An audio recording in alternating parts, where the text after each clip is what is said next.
Assalamualaikum warahmatullahi wabarakatuh. Saya Laili Nur Azizah dari kelas MPAIB. Di sini saya akan memaparkan mengenai studi tokoh pada Abdullah Said tentang pemikirannya pada buku Interpreting the Al-Quran. Sebelum itu, kita akan membahas terlebih dahulu biografi dari Abdullah Said, di mana Abdullah Said adalah seorang profesor studi Arab dan Islam di Universitas Melbourne, Australia. Sekarang dia menjabat sebagai Direktur Pusat Studi Islam Kontemporer di universitas tersebut. Said lahir di Maldives, keturunan suku bangsa Arab Oman yang bermukim di Pulau Maldives pada tahun 1977. Dia hijrah ke Arab Saudi untuk menuntut ilmu di sana. Di Arab Saudi, dia belajar bahasa Arab dan memasuki beberapa lembaga pendidikan formal. Di antaranya yaitu Institut Bahasa Arab Dasar, yaitu pada tahun 1977 sampai dengan 1979, dan Institut Bahasa Arab Menengah pada tahun 1979 sampai 1982, serta Universitas Islam Saudi Arabia di Madinah pada tahun 1982 sampai 1986. Nah, pada tahun berikutnya, Said meninggalkan Arab Saudi untuk belajar di Australia. Di negara kanguru ini, Said memperoleh beberapa gelar akademik, bahkan sampai sekarang tetap mengajar pada salah satu universitas terkenal dan terkemuka di dunia. Nah, selain itu, Abdullah Said ini dikenal sebagai dosen yang ulet di Australia, di mana Abdullah Said ini mengajar di mata kuliah studi Arab dan Islam pada program Strata 1 dan program Pasca Internasional. Abdullah Said juga terlibat dalam berbagai kelompok dialog antar kepercayaan, antara Kristen dan Islam, dan antara Yahudi dan Islam. Itu dikarenakan beliau itu pandai dalam beberapa bahasa seperti Inggris, Arab, Maldivia, Urdu, Indonesia, Jerman, sehingga hal itu membuatnya sering mengunjungi beberapa negara seperti Amerika Utara, Eropa, Timur Tengah, Asia Selatan, dan Asia Tenggara. Bahkan, dia memiliki banyak relasi pakar dan riset di seluruh dunia. Hal itu karena kemahiran dan sepak terjang serta keseriusannya di dunia keilmuan. Nama Abdullah Said menjadi populer dan diperhitungkan di dunia internasional. Abdullah Said merupakan murid Fadlur Rahman. Nah, dalam memahami pemikiran Abdullah Said, tentu belum sempurna jika belum memahami pemikiran Rahman, karena Said adalah seorang Rahmanian, yaitu pengurus gagasan Fadlur Rahman. Artinya, dengan memahami pemikiran Rahman, maka akan dengan mudah dapat memahami pemikiran Said. Di mana Abdullah Said ini melanjutkan apa yang telah dilakukan Fadlur Rahman dengan teori double movement-nya. Kita akan mulai pembahasannya pada bab 1. Di sini bab 1 berisi pendahuluan. Jadi tujuan Abdullah Said menulis buku ini agar makna Al-Quran bisa dihubungkan dengan kehidupan umat Islam, dalam artian dapat teraplikasi dalam kehidupan sehari-hari di waktu, keadaan, dan tempat yang berbeda, khususnya dikaitkan dengan kepentingan dan kebutuhan zaman modern. Menurut Abdullah Said, zaman yang kurang lebih 150 tahun ini telah berubah, membuat berbagai perubahan di dunia. Hal ini memberikan pengaruh bagi umat Islam dan juga non-Muslim, salah satunya yaitu mengubah cara kita memandang dunia.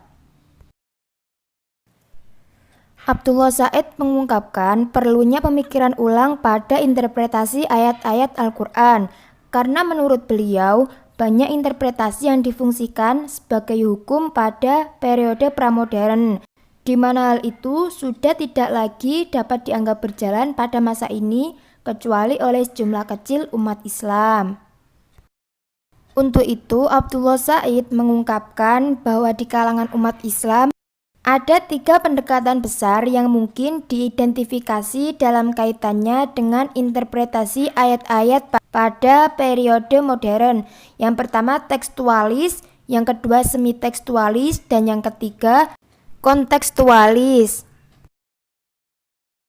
Kemudian kita masuki bab 2 yang berisi konteks perdebatan tentang interpretasi, di mana umat Islam terbagi ke dalam 3 kelompok besar berdasarkan respon dari tantangan pada institusi dan nilai modern.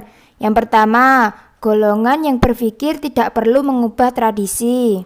Kemudian yang kedua, golongan yang melangkah tidak sepenuhnya merubah gagasan, institusi, dan nilai Islam tradisional. Kemudian golongan yang ketiga, yaitu golongan yang menampilkan Islam dengan mempertanyakan aspek kunci suatu tradisi. Jadi, pada bab 2 ini akan dijelaskan tentang perkembangan tradisi tafsir, kemudian tentang konteks rethinking atau memikirkan kembali tafsir ayat-ayat etika hukum yang terjadi pada saat ini. Kemudian kita lanjutkan pada bab 3, di mana ini akan membahas tentang wahyu dan interpretasi. Bab ini akan menguraikan pemahaman umat Islam tradisional tentang wahyu. Dalam hal ini, Fadlur Rahman berpendapat bahwasanya penekanan peran Nabi pada asal-usul pewahyuan. Hal ini merupakan hal yang penting, meskipun peran tersebut hanya sedikit. Apa yang ditekankan oleh Rahman adalah hubungan yang erat antara Al-Quran sebagai kalam Allah, kemudian Nabi dan tugas beliau, serta konteks sosio-historis turunnya Al-Quran. Kemudian teori pewahyuan dan interpretasi adalah 2 hal yang berbeda. Jadi hal tersebut tidak perlu dihubungkan. Dalam tradisi tafsir, pandangan Al-Quran dijaga sebagai pandangan bahwa Al-Quran adalah kalam Allah, namun pada saat yang sama juga meyakini sebagai subjek penafsiran. Kita lanjutkan pada bab 4, di mana pada bab 4 ini membahas tentang interpretasi berbasis tradisi dan tekstualis, di mana salah satu jenis tafsir terpenting adalah apa yang dalam bahasa Arab disebut dengan tafsir bir-riwayah atau tafsir tradisi, dan tafsir al-ma'thur atau tafsir teks. Dalam bab ini dijelaskan ada 4 jenis tafsir berbeda yang bisa dikelompokkan ke dalam kajian tafsir berbasis tradisi, yaitu yang pertama tafsir Al-Quran dengan Al-Quran, yang kedua tafsir Al-Quran oleh Nabi, yang ketiga tafsir Al-Quran oleh sahabat Nabi, dan yang keempat tafsir Al-Quran oleh tabi'in. Kita lanjutkan pada bab 5 yang berisi tentang penafsiran berbasis nalar.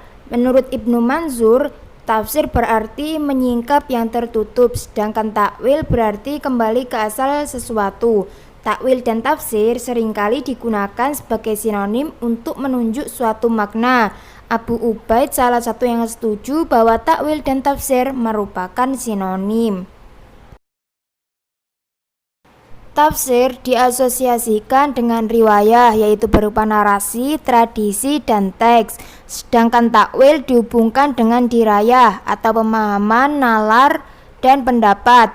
Tafsir terkait dengan pengetahuan yang diwariskan dari waktu ke waktu atau yang berupa tradisi. Sedangkan takwil berhubungan dengan memilih makna dari banyaknya makna yang mungkin, baik didukung atau tidak didukung oleh bukti tekstual maupun linguistik.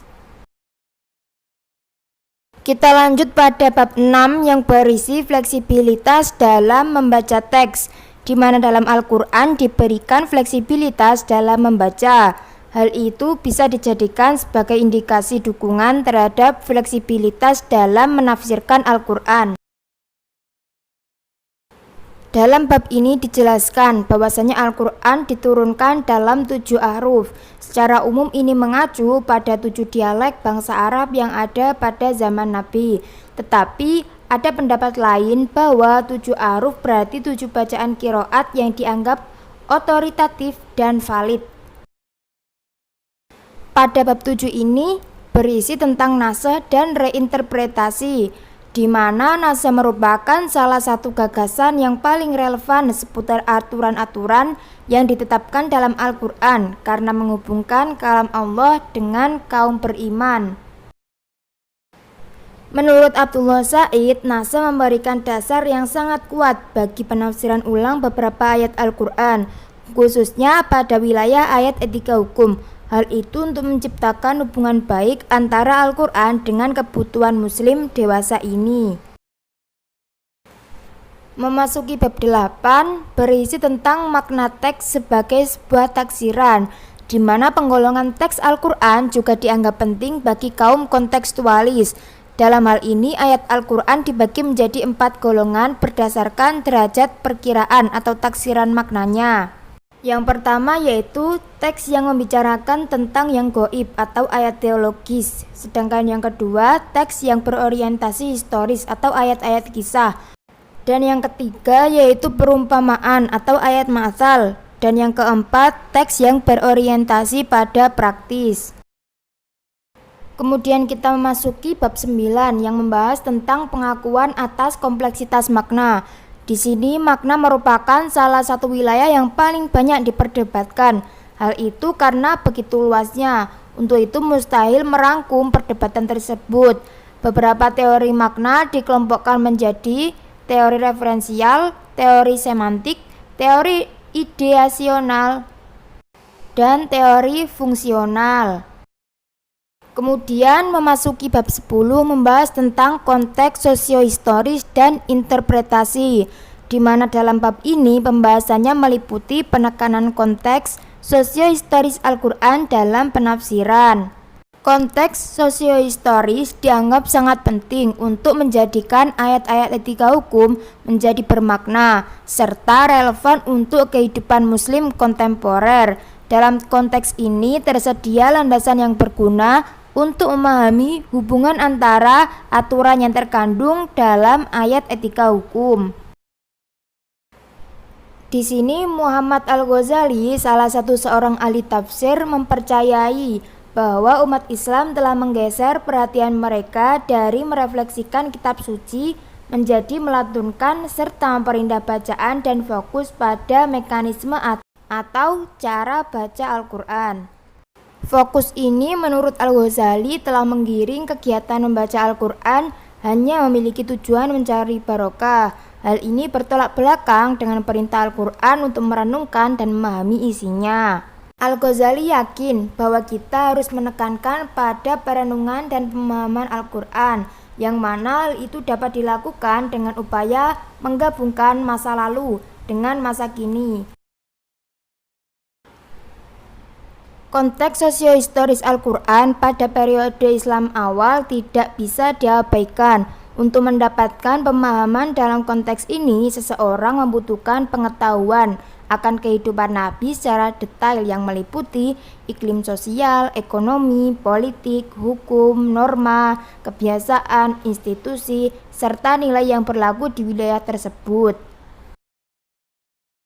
Wilayah Hijaz merupakan gambaran dari kebudayaan yang ada di Arab dan wilayah yang mengitarinya.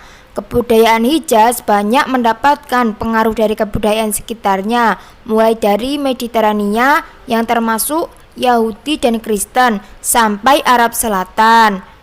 Kemudian Ethiopia dan Mesir. Ada banyak nilai-nilai pra-Islam di Hijaz yang kemudian diterima pada agama yang baru ini. Ada banyak pernyataan dalam Al-Quran yang menunjukkan bahwa perempuan diposisikan inferior dari laki-laki. Sebagai contoh, kesaksian 2 perempuan dianggap setara dengan 1 orang laki-laki. Dalam buku ini terdapat konteks sosiohistoris studi kasus tentang pembagian harta warisan. Dalam hal warisan secara keseluruhan, di mana ada laki-laki dan perempuan pada tingkat yang sama. Misalkan sebagai anak pewaris, perempuan selalu menerima lebih sedikit dibandingkan laki-laki. Para penafsir berpandangan bahwa itu adalah wajar, karena perbedaan jenis kelamin membawa perbedaan tanggung jawab.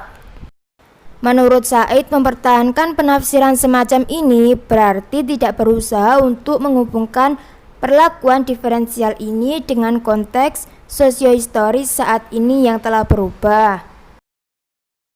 Selanjutnya yaitu konteks sosiohistoris dan bahasa budaya, di mana Al-Quran berisi banyak bahasa yang merujuk pada simbol, metafora, istilah, ungkapan yang berlaku di hijaz.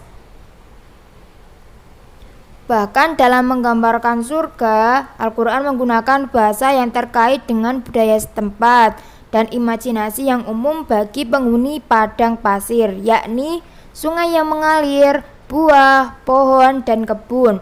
Setiap budaya memiliki cara unik untuk menggambarkan isu-isu spesifik, ide-ide, dan nilai-nilai. Kemudian kita lanjutkan pada konteks sosiohistoris dan apa yang bisa berubah dan tidak bisa berubah, di mana aturan-aturan yang berkaitan dengan ibadah adalah perintah dari Allah dan Nabi. Tidak ada manusia selain Nabi yang memiliki wewenang untuk mengubahnya, sehingga ia dianggap abadi. Beda dengan muamalah yang didasarkan pada lokalitas, maka ia bisa berubah. Hal ini sesuai dengan pernyataan Syafi'i, bahwa hanya dalam wilayah yang pokok saja suatu ijma' bisa dicapai. Kemudian pada periode modern, penafsiran proto-kontekstualis dalam sejarah Islam didukung dan didengungkan oleh Fadlur Rahman, di mana ia bisa dikatakan sebagai simbol dari pendekatan ini. Kontribusinya terhadap metodologi alternatif yaitu berupa interpretasi ayat-ayat etika hukum. Fadlur Rahman mencoba mencari relasi antara teks dengan konteks. Dalam buku ini juga dibahas hierarki nilai dalam Al-Quran sebagai basis bagi interpretasi ayat-ayat etika hukum, di mana yang pertama, nilai yang bersifat kewajiban. Ini merupakan nilai keagamaan yang tidak terikat pada waktu tertentu. Semua umat Islam menganggapnya sebagai bagian esensial dari Islam. Nilai ini dikelompokkan dalam 3 subkategori, yaitu nilai yang berhubungan dengan sistem kepercayaan, nilai yang berhubungan dengan praktik religius, dan nilai-nilai yang berkaitan dengan nilai halal haram. Kemudian yang kedua adalah nilai fundamental. Ialah nilai-nilai tertentu yang berhubungan dengan hak asasi manusia. Misalnya hak untuk perlindungan hidup dan properti. Nilai etis yang berada dalam level ini bersifat dinamis, sesuai dengan kebutuhan masyarakat. Dan yang ketiga adalah nilai proteksional, adalah nilai-nilai etis yang mendukung tercapainya nilai fundamental. Misalnya, larangan mencuri adalah bentuk proteksi terhadap properti individu yang merupakan bagian dari nilai fundamental. Nilai yang keempat adalah nilai implementasional, adalah aturan spesifik yang digunakan dalam implementasi nilai proteksional. Larangan mencuri dalam implementasinya berbentuk potong tangan misalnya. Nilai dalam level ini berdasarkan konteks kultural dan bisa berubah. Menurut Abdullah Said, aturan tersebut bukanlah objek fundamental Al-Quran, melainkan pada tujuannya sebagai pencegahan terhadap perilaku yang tidak diharapkan.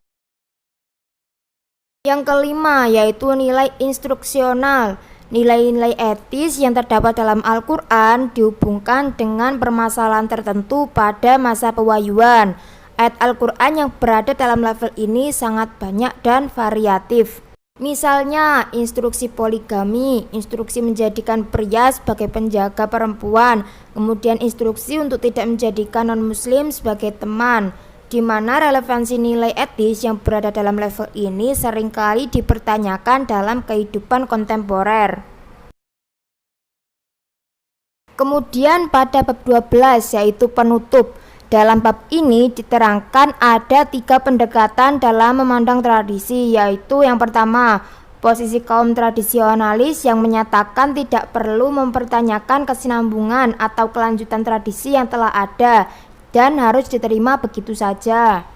Kemudian yang kedua, mempertahankan kesinambungan tradisi namun dengan pendekatan yang lebih fleksibel. Kemudian yang ketiga, menolak tradisi dan mengusulkan untuk selalu memulai kembali dengan sesuatu yang baru. Berikut merupakan penjelasan singkat elemen-elemen kerangka kerja yang disusun oleh Abdullah Said. Abdullah Said merumuskan kerangka kerja dalam menghasilkan sebuah interpretasi sebagai berikut. Tahap pertama, di mana pada tahap ini membahas tentang penemuan teks dan dunianya. Secara umum, di mana para mufasir mencari dan mengumpulkan ayat-ayat dalam Al-Quran terkait dengan permasalahan yang dikaji. Kemudian pada tahap kedua, pada tahap ini berkaitan dengan analisis kritis di mana mengkaji makna Al-Quran tanpa dikaitkan dengan penerima wahyu dan kondisi saat itu. Kemudian pada tahap ketiga, tahap ini mengaitkan makna teks dengan sosial histori pada masa pewahyuan untuk mengetahui bagaimana teks tersebut dapat dipahami oleh penerima pertama. Kemudian tahap yang keempat, tahap ini merupakan tahap terakhir, yaitu menghubungkan teks dengan konteks masa kini. Akan tetapi tahap ini tidak dipandang penting dan relevan ketika menafsirkan ayat-ayat Al-Quran oleh para mufasir klasik. Sekian pemaparan studi tokoh Abdullah Said pada buku Interpreting the Al-Quran. Kurang lebihnya saya mohon maaf. Wassalamualaikum warahmatullahi wabarakatuh.